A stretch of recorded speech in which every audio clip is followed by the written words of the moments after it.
Morning, folks. Me again, Shannon Fox here, Devoted Patriots 2 channel. Just drinking the coffee, otherwise known as my mud.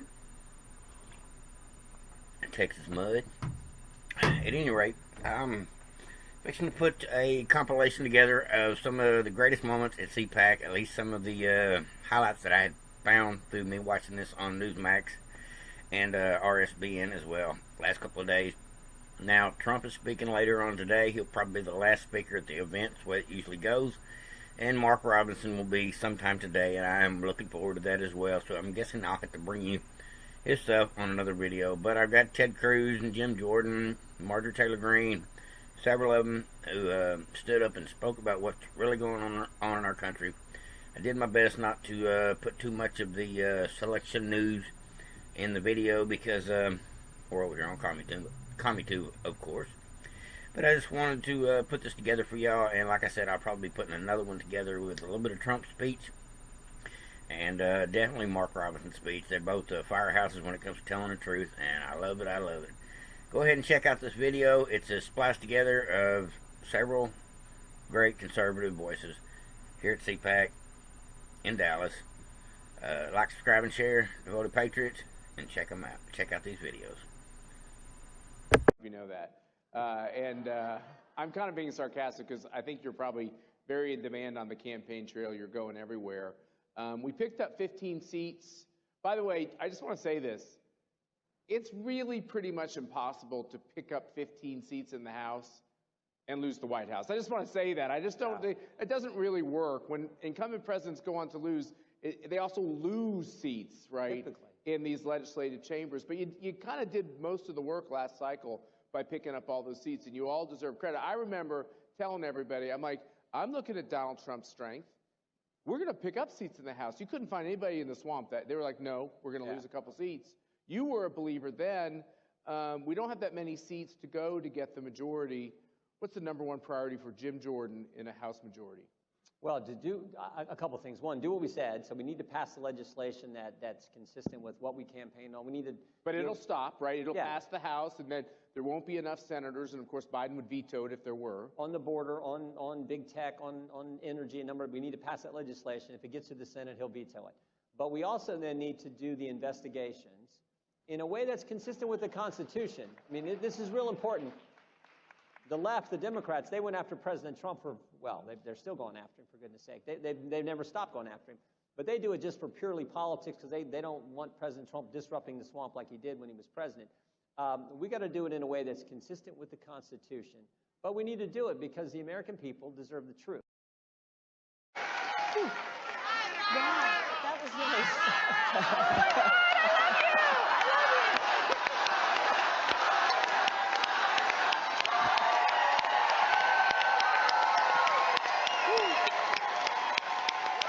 You rock it, Myra. Thank you.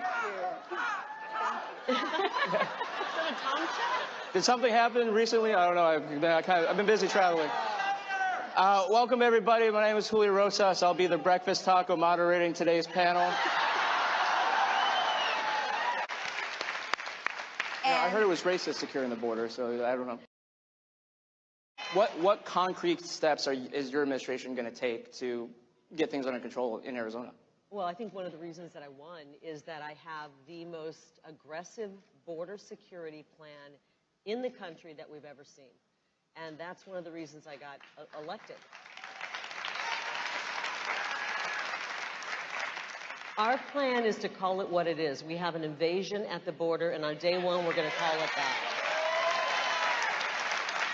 And we need to call it what it is in order to use the U.S. Constitution for a remedy. Article 1, Section 10 says that if we are in imminent danger, we're being invaded, and time is of the essence, then we can protect our own border.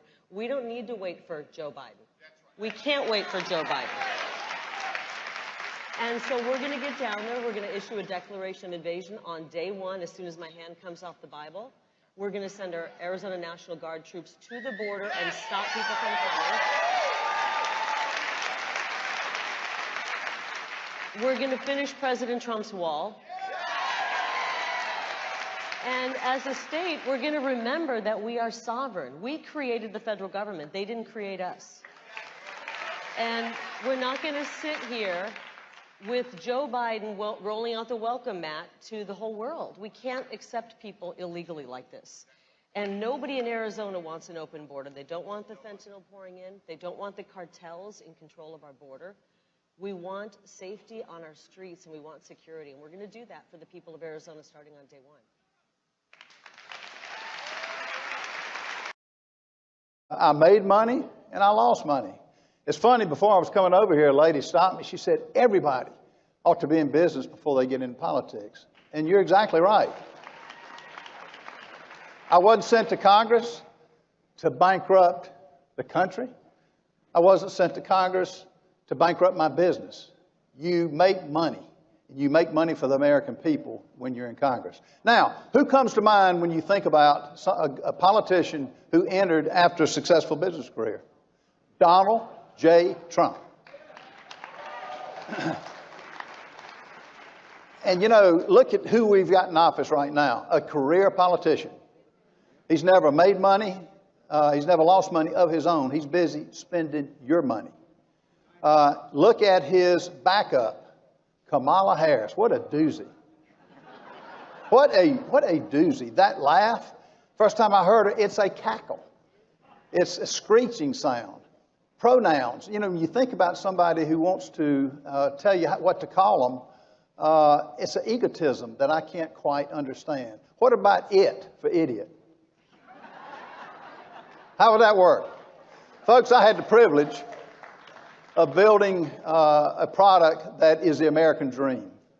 Families, a husband and a wife, a male and a female, have children, they eat together, they pray together in the home, they have chores together, and this is what Joe Biden is destroying, the American dream, because the house is the heartbeat of the American dream. Now, what do we do to fix it? It's very simple, folks. The cavalry is coming in November.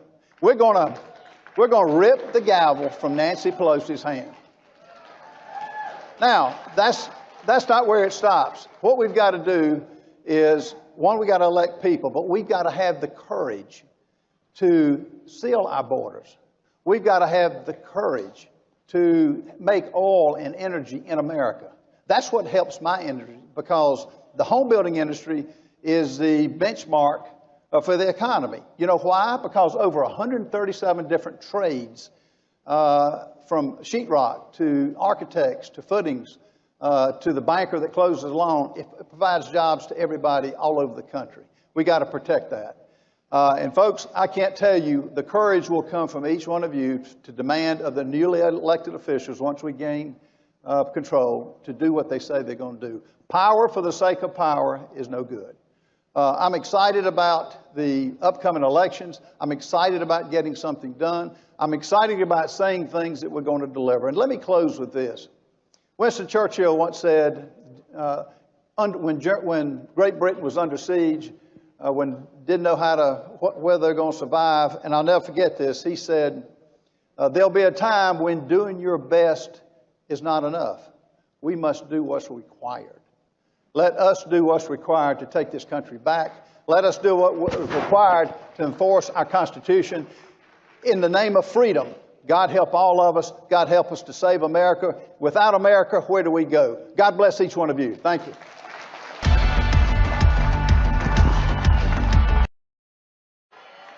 We would love to do it. They are going to keep us on a timer, so I'm going to start off with the first question. And I told you, I'm going to give you an opportunity to respond to these allegations that came up and lies. We saw memes and lies. I showed you one of them, trying to compare your statements to Adolf Hitler. Well, there we go. The laughter from the crowd is exactly right. Well, you know what, Sarah, I take that very seriously. Ever since I've become a member of Congress, I've been the most attacked member of Congress in United States history, and I'm appalled by it, and so is my family, and so are my friends, and so are my district. Being kicked off committees and lied about constantly in the media is disgusting, and all of us are fed up with it. But when I said that I'm a Christian nationalist, I have nothing to be ashamed of, because that's what most Americans are. We're proud of our faith. We're proud of our faith and we love our country. And that will make America great again. When we lean into biblical principles, you know, is there anything wrong with loving God and loving others? No. And when we lean in, and the Republican Party is the party that serves America and Americans first, then we really will win, and the Democrats will not destroy our country. So I don't back down from those comments, but I denounce the lying media for what they've said. Enough of it. And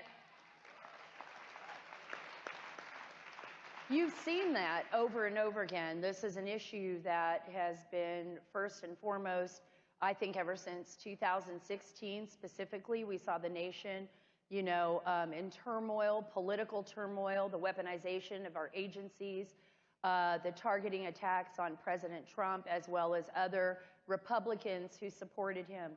Talk a little bit about that and how that not only affects the members of Congress and how you're going to handle that in the future, but affects the American people. Well, I think it affects all of us. And what I've seen in Washington ever since I've gotten there is fear because of these lies in the media. And look at what we've all dealt with. Why is it that the mainstream media, and why is it that the trolls all over social media, and you know the ones that run the big tech platforms, why do they get to lie about President Trump, his administration, Republicans like me? Why does CNN get to sell the Russian collusion lie over and over and over again, and now sell Liz Cheney's lie of January 6th over and over and over again? Why do they get to call me horrific names and call you horrific names, kick all of you off of social media and silence your voices? Why do they get away with it? But yet at the same time, Sarah, you want to know something? Like somebody like Alex Jones, who did say some things, but yet he is being politically persecuted right now and being forced to pay out millions and millions of dollars. And no one agrees with what he said, but what we're tired of is the political persecution. I'd like to know, when the Democrats and the liars in the media and the people that canceled all of you and me on big tech, when are they going to pay all of us millions of dollars, right? Well, I tell you what, Sarah, here's this. When Republicans take back the House, I'm going to be one member of Congress that's there to hold everyone accountable. And I think that's the most important thing I can do. Let's talk about that. When Republicans take back the House, if that happens this November, what are going to be your main priorities? And they're talking about you for oversight right now. Yes. Let's talk a little bit about that. Yeah, do you guys want to see me on the Oversight Committee?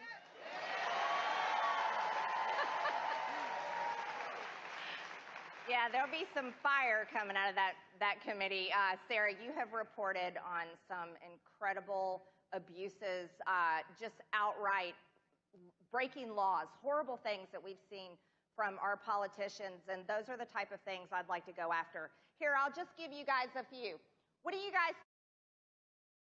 Republican Party that isn't capable of stopping the crime and putting criminals in jail, if we're the Republican Party that isn't capable of defending children and protecting them from genital mutilation, our money first, our borders, and our children's future above everything. We're a government for the people, and we're going to continue to fight for our kids in the future. We have to show up, and that's how we're going to hold them accountable, and that is how. The biggest scam they have, the biggest con, is not just the appropriations process and how they fund it. It's the Federal Reserve. Okay? 0.5% of the citizens of this country own more assets than the bottom 90%. That's all happened over the last 10 years since 2008. We took a monetary base of back in the 80s of $800 billion. The balance sheet of the Fed was $880 billion under President Bush, right? Balance sheet of the Fed is $9.5 trillion today. The debt's $30 trillion. We have $100 to $150 trillion contingent liabilities, all just because we're the prime reserve currency. The greatest export we have is the dollar. But all of that rests on the shoulders of our children and our grandchildren. Those are all due bills that are come due.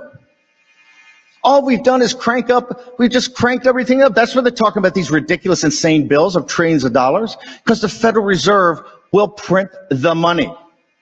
The Federal Reserve, by the way, that's owned not by the American people, a central bank that's owned by 24 prime brokers, being JP Morgan and Goldman Sachs and Morgan Stanley. How does that work? And governors that kind of selected, but 12 years. And the best governor we've had in the Federal Reserve right here in Dallas, Richard Fisher, who told you what was going to happen by going to negative interest rates, told you what was going to happen by printing all this money and having $4, $5, $6 trillion, $7 trillion, $8 trillion, now $9 trillion on the balance sheet of the Federal Reserve. It's going to cause, you talk inequality, it's not a $15 minimum wage, that's tip money.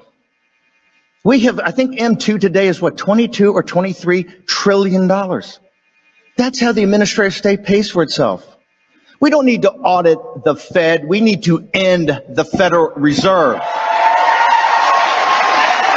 The Federal Reserve has usurped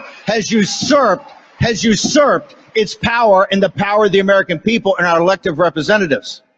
And no, they do not have the consent of the governed. We will not comply. We will not submit, and it must be ended.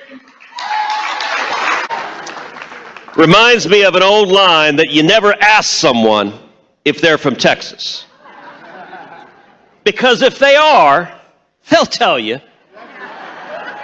And if they're not, you don't want to embarrass them. As I look around this room of patriots, as I look around and I see American flags and I see Gadsden flags and I see the Gonzales battle flag, come and take it. It occurs to me that the Biden FBI believes this is a room of dangerous radicals. And you know what? They're right.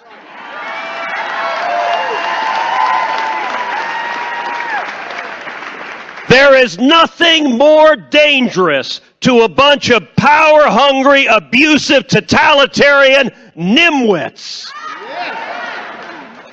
than a free and empowered and energized American people taking our country back.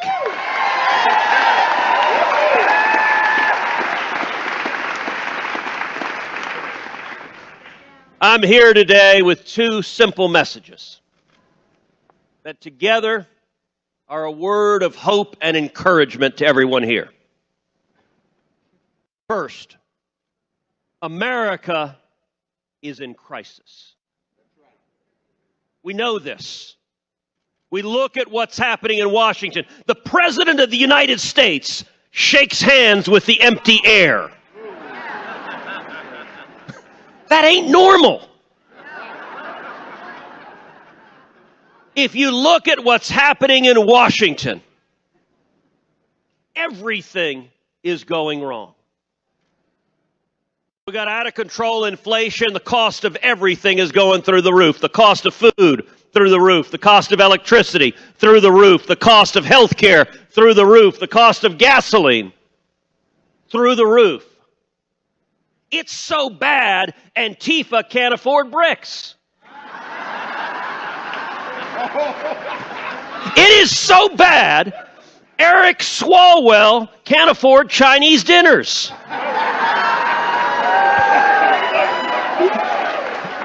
It is so bad. It is so bad that AOC can't afford fake handcuffs.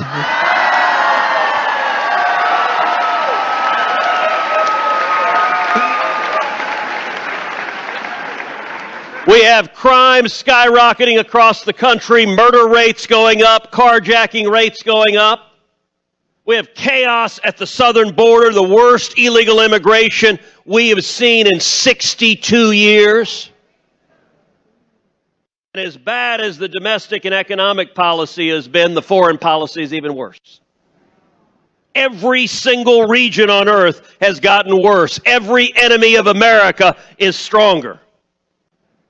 It's so bad, we sent Nancy Pelosi to Taiwan and they were happy.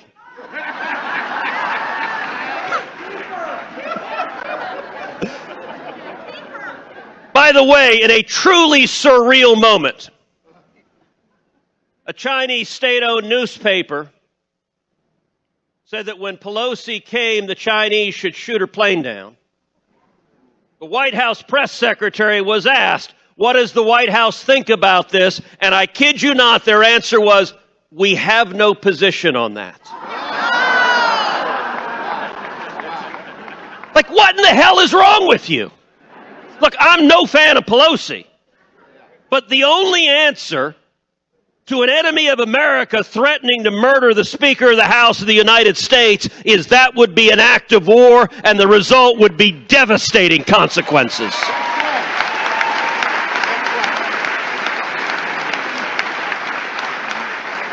And the weakness and appeasement that comes from these cheese-eating surrender monkeys is making America and the entire world far less safe. Now, some of y'all might be thinking, you know, Ted, you said you were going to encourage us. You really suck at this. But I told you I had 2 points. Here's the second one. Revival is coming.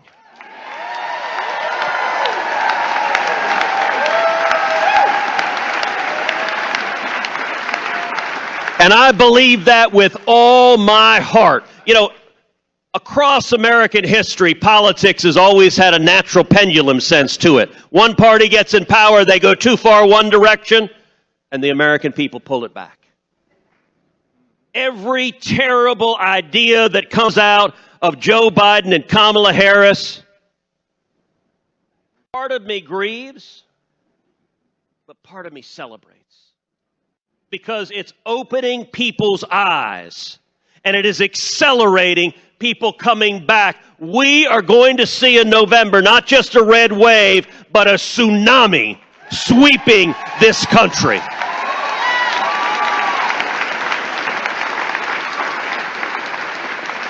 People understand this is idiocy.